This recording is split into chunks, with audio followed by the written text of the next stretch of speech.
Il était une fois, au temps des prophètes, un homme courageux nommé Yahya, connu dans la tradition chrétienne comme Jean-Baptiste, qui reçut la mission divine de préparer le peuple à la venue de Isa, Jésus, l'un des plus importants messagers d'Allah.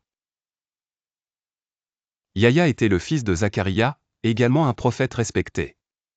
À travers les vallées et les collines de la Palestine antique, Yahya prêchait avec ferveur les paroles d'Allah.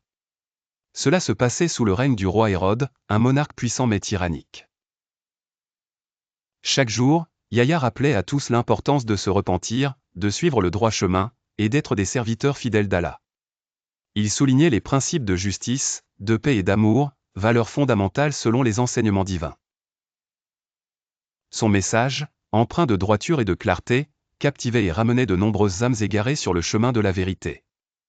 Cependant, sa mission ne plaisait pas à tous. Hérode voyait Yahya comme une menace, car il osait défier les injustices.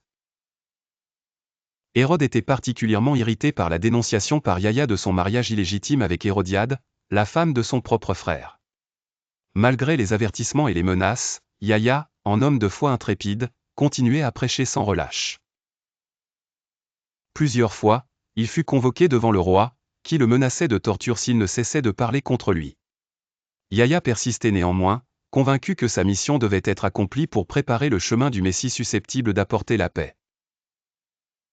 En fin de compte, l'impact du message de Yahya était tel que de nombreux citoyens commencèrent à repenser leurs croyances, provoquant un renouveau spirituel parmi la population. Bien que son courage et sa détermination lui coûtèrent finalement la vie.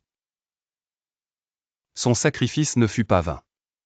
Yahya avait planté les graines de la réforme et son héritage perdura à travers le temps, pavant la voie à la venue de Jésus.